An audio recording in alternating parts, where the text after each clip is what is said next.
नमस्कार, मैं डॉक्टर राकेश पाठक। पतंजलि वाले कारोबारी बाबा रामदेव इस समय सुप्रीम कोर्ट के घेरे में है। अभी जो मामला चल रहा है वो तो आप सब जानते ही हैं कि सुप्रीम कोर्ट की रोक के बावजूद फर्जी दावों वाली उनकी दवाओं के विज्ञापन टेलीविज़न चैनलों और अखबारों में छपते रहे। इसे सुप्रीम कोर्ट ने अपनी अवमानना माना है। आप सब जानते हैं कि सुप्रीम कोर्ट ने उनकी माफ़ी को कबूल नहीं किया है और अब अगली तारीख पर अवमानना का मुकदमा शुरू हो सकता है। लेकिन आज हम बात करेंगे उससे भी गंभीर एक मामले की। वो मामला ये है कि बाबा रामदेव ने कोरोना काल में, जब कोविड-19 जैसी महामारी, कोरोना जैसी महामारी पूरी दुनिया को घेरे हुए थी, तब बाबा रामदेव और उनकी कंपनी पतंजलि ने अवैध रूप से अपनी एक दवा का क्लिनिकल ट्रायल करवाया था। जी हाँ, बिल्कुल आपने सही सुना और हो सकता है आपको याद भी हो कि बाबा ने कोरोनिल नाम की दवा बनाने का दावा किया है और उस दवा का क्लिनिकल ट्रायल मध्य प्रदेश के इंदौर शहर में हुआ था। वो क्लिनिकल ट्रायल पूरी तरह से अवैध था, कानून के विरुद्ध था, मानवता के प्रति अपराध था, क्योंकि बिना किसी प्रक्रिया के, बिना किसी औपचारिक स्वीकृति के जिन जिम्मेदार विभागों से ऐसे ड्रग ट्रायल की इजाज़त दी जाती है, बिना उस तरह की किसी इजाज़त के बाबा रामदेव ने अपनी दवा का ट्रायल करवा लिया था। उसके बाद बहुत शोर मचा, ट्रायल तो रुका, लेकिन बाबा ने अपनी दवा बाजार में उतार दी थी। आइए आपको सिलसिलेवार पूरा घटनाक्रम एक बार फिर याद दिलाते हैं। हम सब जानते हैं कि 2020 में कोरोना की आमद हुई, हजारों लाखों लोग उसकी चपेट में आए। विज्ञान को, वैज्ञानिकों को, दुनिया में किसी को इसका कोई इलाज नहीं मालूम था, लेकिन बाबा रामदेव की कंपनी पतंजलि ने इसकी दवा बनाने का दावा कर दिया। 19 मई 2020 को पतंजलि रिसर्च फाउंडेशन ट्रस्ट के वाइस प्रेसिडेंट ने, उनका नाम है अनुराग वार्ष्णेय, उन्होंने एक चिट्ठी लिखी गई इंदौर के Mahatma Gandhi memorial medical college के डीन को। और इस चिट्ठी में क्या लिखा गया?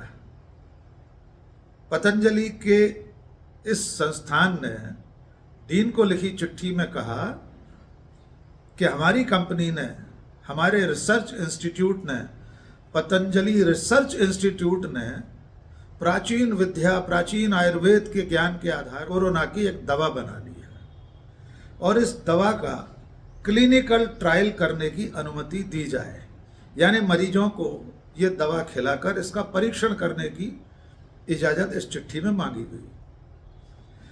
पतंजलि के इस पत्र में एक और मज़ेदार बात थी। इसमें लिखा गया कि श्रद्धेय स्वामी रामदेव जी ने मुख्यमंत्री जी से और स्वास्थ्य मंत्री से इस बारे में चर्चा कर ली है और हमारी कंपनी यानी पतंजलि कोरोना की दवा निःशुल्क देने को तैयार है। आपको याद होगा 2020 में कोरोना की आमद के समय सरकार गिरी थी कांग्रेस की और शिवराज सिंह चौहान चौथी बार मुख्यमंत्री बने थे।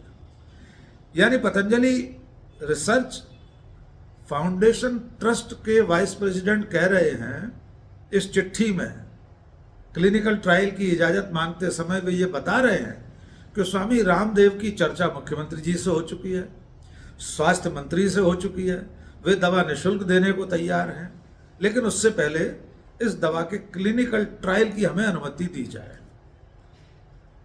अब आगे क्या हुआ वो सुनिए।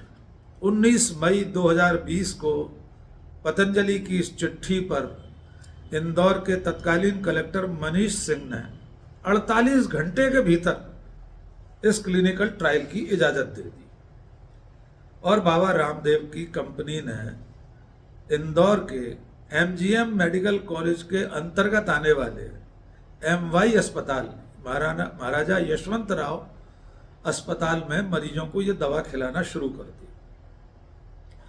इसमें सिर्फ इतना और हुआ कि इजाज़त देते समय कहा गया कि इस दवा के परीक्षण के समय निगरानी के लिए एलोपैथी के डॉक्टर के साथ साथ आयुर्वेद का एक डॉक्टर भी रहेगा, जो कि पतंजलि ने अपने पत्र में भी आग्रह किया था कि उनकी तरफ से एक आयुर्वेद का चिकित्सक उपलब्ध करा दिया जाएगा। जब इस पर हल्ला मचा, लोगों की जानकारी में आया कि पतंजलि को किसी दवा के परीक्षण की मरीजों पर, इंसानों पर क्लिनिकल ट्रायल की अनुमति दे दी गई है, ड्रग ट्रायल की इजाज़त दे दी गई है, तब इस पर बहुत शोर मचा।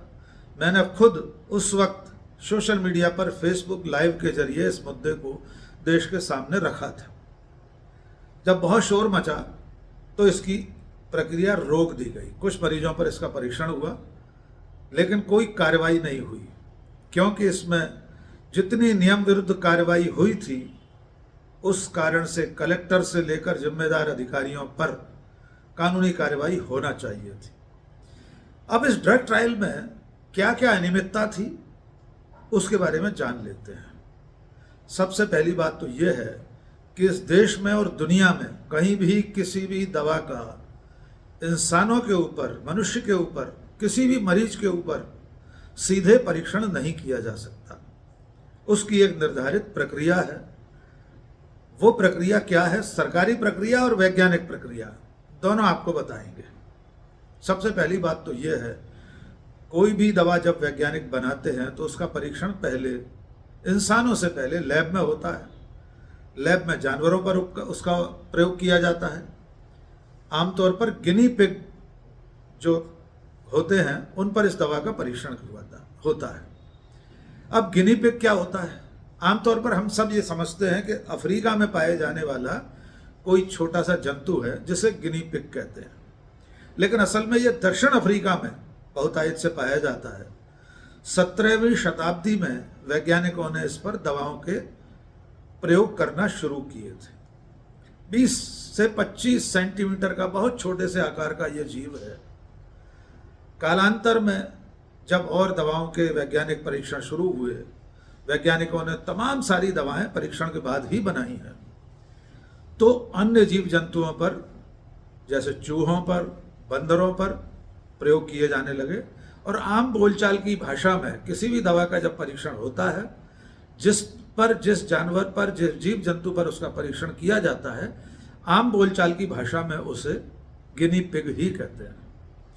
तो पहले लैब में परीक्षण होगा, जानवरों पर परीक्षण होगा, उसके बाद इंसानों पर किसी भी दवा का परीक्षण किया जाएगा। लेकिन इंसानों पर, मरीजों पर ड्रग ट्रायल के कुछ नियम हैं। हर देश में उसके नियम होते हैं, हमारे देश में भी उसके कुछ नियम हैं, वर्षों से हैं। लेकिन उनमें 2019 में नियमों में कुछ परिवर्तन किया गया है। संशोधित नियमों को नाम दिया गया है drug and clinical trials rule 2019। इन नियमों के बाद सरकार ने यह तय किया कि कोई भी दवा कंपनी कोई दवा बनाएगी और अगर उसे बाजार में लाना है तो दवा के परीक्षण के लिए वो सबसे पहले केंद्रीय स्वास्थ्य मंत्रालय में दरखास्त देगी, इसकी इजाज़त के लिए एप्लीकेशन देगी। पहले नियम था कि 90 दिन में इस तरह के किसी भी आवेदन का निराकरण होना होता था, लेकिन नियमों में परिवर्तन के बाद इस अवधि को 30 दिन कर दिया गया। यानी 30 दिन के अंदर सरकार को इसका निराकरण करना है, इजाज़त देनी है या नहीं देनी है। दवा कंपनी की ये एप्लीकेशन, ये फरियाद स्वास्थ्य मंत्रालय ICMR को भेजेगा। ICMR इसे ड्रग कंट्रोलर ऑफ इंडिया को भेजेगा। ड्रग कंट्रोलर ऑफ इंडिया गुण दोष के आधार पर दवा के परीक्षण की इजाजत देगा। लेकिन इसके साथ साथ एक पाबंदी और होगी। वो पाबंदी ये है कि ड्रग कंट्रोलर ऑफ इंडिया के तहत एक एथिक्स कमेटी होगी, जिसमें विशेषज्ञ होंगे, डॉक्टर होंगे।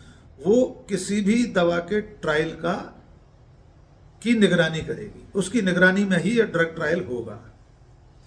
इसके अलावा सरकार ने एक बहुत ही आवश्यक पाबंदी भी लगाई है। एक नियम इसमें यह भी लगाया है कि अगर किसी दवा के परीक्षण से किसी मरीज की मृत्यु हो जाती है या किसी तरह की स्थायी या अस्थायी अपंगता उसके शरीर में आ जाती है, मान लीजिए दवा के ट्रायल में किसी मरीज की, किसी इंसान की मौत हो गई या उस दवा के परीक्षण के दौरान किसी भी तरह की अपंगता उसके शरीर में आ गई, हो सकता है उसकी आंख चली जाए, उसको दृष्टि दोष हो जाए, हो सकता है उसे लकवा मार जाए, हो सकता है उसके ब्रेन में कोई तकलीफ हो जाए, कोई मानसिक विकार उसके मस्तिष्क में आ जाए, शरीर का कोई अंग काम करना बंद कर दे, तो ऐसी स्थिति में, इन सभी स्थितियों में मरीज की मृत्यु होने पर, मरीज के शरीर में स्थायी या अस्थायी अपंगता आने पर दवा कंपनी को हर्जाना देना होगा।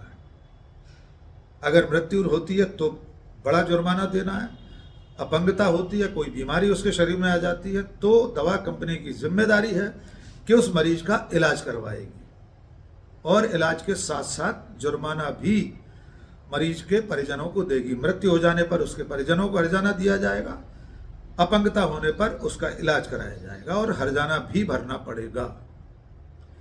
बाबा रामदेव की दवा के मामले में हैरत अंगेज बात यह है कि पतंजलि रिसर्च फाउंडेशन ट्रस्ट ने इस प्रक्रिया को दूर दूर तक नहीं अपनाया। उसने कोई आवेदन स्वास्थ्य मंत्रालय को नहीं दिया, उसने सीधे मेडिकल कॉलेज को दरखास्त दी।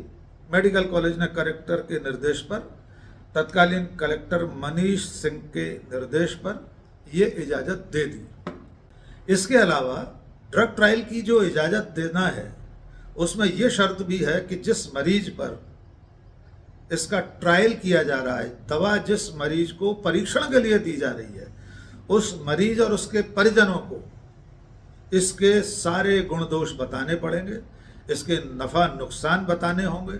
दवा कंपनी मरीज को बताएगी कि दवा का परीक्षण किया जा रहा है, इससे आपको किसी भी तरह का नुकसान हो सकता है, मृत्यु भी हो सकती है और मरीज की सहमति मिलने पर ही दवा का परीक्षण किया जा सकता है। बिना सहमति के किसी मरीज को उसे धोखे में रखकर बिना जानकारी के किसी भी दवा का परीक्षण नहीं हो सकता। कोई ड्रग ट्रायल दुनिया में मरीज की सहमति के बिना नहीं हो सकता, लेकिन बाबा रामदेव की कंपनी ने, बाबा रामदेव ने अपनी दवा कोरोनिल का परीक्षण बिना मरीज की सहमति के शुरू करवा दिया। इस मामले में इंदौर के एक सामाजिक कार्यकर्ता डॉक्टर अमीनुल खान सूरी ने आपत्ति दर्ज कराई थी। आइए सुनते हैं अमीनुल खान सूरी क्या कह रहे हैं, जो कि खुद एक डॉक्टर भी। काल के समय इंदौर कलेक्टर बन के आए मनीष सिंह जी ने अपने मन से फैसले लिए, जो उनको अच्छा लगा, पूरा तानाशाह पूर्वक इंदौर को चलाने का काम किया। मुझे मेरे कुछ पत्रकार साथियों से जानकारी मिली कि बाबा रामदेव की कंपनी को इंदौर में क्लिनिकल ट्रायल की परमिशन दे दी गई। मैंने जब उसमें जानकारी एकत्रित की, जब मैंने मेरा प्रेस नोट जारी किया, सवाल पूछे, तो पहले तो कलेक्टर महोदय इधर उधर मूव करने लगे, फिर उन्होंने उसको नकार दिया। जब बात सामने आई, पतंजलि का एक लेटर सामने आया जो 19 तारीख को उन्होंने लिखा, जिसमें वो लिख रहे हैं, परमिशन नहीं मांग रहे कि हमने दवाइयां इंदौर के लिए भेज दी हैं। इंदौर के स्वास्थ्य मंत्री मध्य प्रदेश शासन और मुख्यमंत्री से हमारी बात हो गई है, हमें परमिशन दी जाए। जो एमजीएम की उस समय डीन थी तत्कालीन, उन्होंने परमिशन देने का काम किया। मैंने सवाल उठाया क्योंकि इस तरह की क्लिनिकल ट्रायल की परमिशन डायरेक्ट मरीजों पे नहीं मिल सकती। आप इंदौर के कोरोना के मरीजों को गिनी पिग्स मत बनाइए, क्योंकि इस तरह की एक स्टेज वाइज पद्धति होती है कि पहले बैक्टीरियाज पे होता है, फिर गिनी पिग्स पे होता है, फिर मानव पे होता है। पर यहाँ डायरेक्ट मानव पे किया गया, उन कोरोना मरीजों पे किया गया जिनकी 20 से 30% ऑक्सीजन सेचुरेशन था। और बार बार ये बात उठाने के बाद में, जब मैंने इसे बार बार उठाया, तब जाके कलेक्टर महोदय ने वो परमिशन निरस्त करने का काम किया। ट्रायल की जो पूरी प्रक्रिया है, दुनिया भर में जिस तरह से वैज्ञानिक शोध के बाद ड्रग ट्रायल होते हैं, उसके बारे में एक और विशेषज्ञ से बात करते हैं। उनका नाम है डॉक्टर अरविंद कुमार दुबे। डॉक्टर अरविंद दुबे देश के जाने माने रेटिना स्पेशलिस्ट हैं, नेत्र रोग विशेषज्ञ हैं। उनसे तफसील से जानते हैं कि कोई दवा जब वैज्ञानिक और आविष्कारकर्ता बनाते हैं तो वो किस प्रक्रिया से गुजर कर मरीजों तक पहुंचती है। आइए सुनते हैं डॉक्टर अरविंद कुमार दुबे। किसी भी ड्रग की ट्रायल की 5 फेजेस होती हैं, 0, टू 4। जीरो फेज में लेबोरेटरी में ड्रग बनाने के बाद ये परीक्षण किया जाता है कि उस ड्रग में जो भी कंपाउंड्स, पदार्थ या उसके जो भी केमिकल्स हैं, क्या वो उतनी ही मात्रा में हैं जितनी मात्रा में कि बनाए गए थे। इसी जीरो फेज में उस ड्रग को सबसे पहले मनुष्यों पर नहीं, एक्सपेरिमेंटल एनिमल्स पर, जो गिनी पिग्स हो सकते हैं, रैट्स हो सकते हैं, बंदर भी हो सकते हैं, खरगोश भी हो सकते हैं, इनको स्वस्थ एनिमल्स को ये ड्रग देकर 1 से 6 महीने तक ये देखा जाता है कि इस ड्रग का कोई प्रतिकूल असर तो नहीं है। इसके बाद इन एनिमल्स को सेक्रीफाइस किया जाता है, यानी मार दिया जाता है, और मारने के बाद उनके शरीर की अंगों की हर टिश्यू का माइक्रोस्कोपी से परीक्षण किया जाता है कि कोई बहुत सूक्ष्म प्रभाव तो कहीं इस दवा ने उनके टिश्यू यानी ऊतकों पर नहीं डाला है। जब यह ट्रायल कंप्लीट हो जाती है तो इसी जीरो ट्रायल में दोबारा एनिमल्स के एक समूह को यह दवा देकर उन्हें प्रेग्नेंट कराया जाता है, गर्भाधान कराया जाता है, और उनसे जो संतान उत्पन्न होती है उसका परीक्षण किया जाता है कि कहीं ये गर्भस्थ शिशु पर प्रतिकूल प्रभाव तो नहीं डालती। जब ये निर्धारित हो जाता है कि ये दवा जिस पशु पर या एक्सपेरिमेंटल एनिमल को दी जा रही है उस पर प्रतिकूल प्रभाव नहीं डालती, उसकी संतान पर प्रतिकूल प्रभाव नहीं डालती, तब इस दवा को मनुष्यों पे परीक्षण के लिए उचित माना जाता है। मनुष्यों के परीक्षण में जिस भी बीमारी के लिए दवा बनी है, पहले उसमें उपयोग ना करते हुए फेज 1 ट्रायल में 10 मनुष्यों का समूह लिया जाता है जो पूर्णतः स्वस्थ हों, उनका बीमा किया जाता है, उनसे पूर्ण सहमति ली जाती है कि वो इस परीक्षण के लिए तैयार हैं और किसी भी नुकसान की दशा में वो दवा कंपनी या वो उत्पादनकर्ता जो उस दवा को बनाता है उनकी क्षतिपूर्ति का उनके साथ अनुबंध करता है। 10 मनुष्यों के समूह में जब एक निर्धारित समय जो कि 6 माह से 1 वर्ष तक हो सकता है इस दवा का कोई प्रतिकूल प्रभाव नहीं पाया जाता है, तो फेज 2 ट्रायल में 100 मनुष्यों का समूह लिया जाता है और 100 मनुष्यों के समूह को, स्वस्थ 100 मनुष्यों को यह दवा पुनः दी जाती है और उनका भी 6 महीने से 1 साल तक का फॉलोअप किया जाता है कि उन पर कोई प्रतिकूल असर नहीं है। जब ये दोनों बातें तय हो जाती हैं तो हम फेज 3 ट्रायल में आते हैं जिसमें कि उस बीमारी से ग्रसित मनुष्यों को जिसके लिए कि ये दवा बनी है 25 से 100 की संख्या में ऐसे बीमार मनुष्यों को यह दवा दी जाती है और ये परीक्षण किया जाता है कि इस दवा से उन्हें क्या लाभ हुआ। यदि उन्हें इस दवा से लाभ होता है तो फिर फेज 4 ट्रायल में आते हैं जिसमें अधिकतम 1000 रोगियों के ऊपर इस दवा को उपयोग करके ये पता लगाया जाता है कि दवा कितने प्रतिशत लोगों में फ़ायदा पहुंचाती है, कितने प्रतिशत लोगों में कोई फ़ायदा नहीं पहुंचाती, कितने प्रतिशत लोगों में इस दवा के साइड इफ़ेक्ट्स आते हैं और क्या क्या साइड इफ़ेक्ट्स आते हैं। जब यह सारी रिपोर्ट तैयार हो जाती है इसके बाद दवा कंपनी अपने पूरे परीक्षण के नतीजे ड्रग डिपार्टमेंट को देती है, फूड एंड ड्रग एडमिनिस्ट्रेशन को देती है, जहां से कि उसे ये लाइसेंस प्राप्त होता है कि इस दवा को बाजार में चलाया जा सकता है। इस तरह किसी भी एक दवा को पूर्ण रूप से परीक्षित करके बाजार में लाने में 2 से 3 वर्ष तक लग जाते हैं। इमरजेंसी में कोई भी दवा नहीं बन सकती है। इस सारे हल्ले के बावजूद अपनी कोरोनिल दवा बना ली, जुलाई 2020 में दवा बाजार में उतार दी, विधिवत इसकी लॉन्चिंग हो गई। बाबा रामदेव ने दावा कर दिया कि उनकी दवा कोरोनिल 100% कारगर साबित हो रही है, यानी कोरोना का इलाज करने में उनकी ये दवा जो कि एक आयुर्वेदिक दवा है वो पूरी तरह से कारगर दवा है, उससे 100% कोरोना का इलाज संभव है। बाबा रामदेव की दवा के लॉन्चिंग की वो तस्वीरें, वो वीडियो भी आपको याद होंगे जिसमें दो केंद्रीय मंत्री, तत्कालीन स्वास्थ्य मंत्री डॉक्टर हर्षवर्धन और दूसरे केंद्रीय मंत्री नितिन गडकरी भी मंच पर मौजूद थे। आपको यह भी याद होगा उस वक्त इंडियन मेडिकल एसोसिएशन ने इस बात पर आपत्ति की थी कि बिना किसी वैज्ञानिक प्रामाणिकता के पतंजलि और बाबा रामदेव ये दावा कैसे कर रहे हैं कि उनकी गोली, उनकी ये दवा कोरोना का शर्तिया इलाज कर सकती है। और उसके बाद आप जानते हैं कि बाबा की दवाओं के साथ, बाबा के तमाम उत्पादों के साथ जो दावे किए जा रहे थे, बाबा रामदेव और उनकी कंपनी जो दावा कर रही थी, उस सब पर IMA की शिकायत पर सुप्रीम कोर्ट में मामला गया। सुप्रीम कोर्ट ने उनके विज्ञापनों पर रोक लगाने का आदेश दिया, विज्ञापन नहीं रुके रोक के बावजूद, और अब बाबा रामदेव और उनकी कंपनी पर, उनके सहयोगी बालकृष्ण पर सर्वोच्च न्यायालय की अवमानना का मुकदमा चलने वाला है।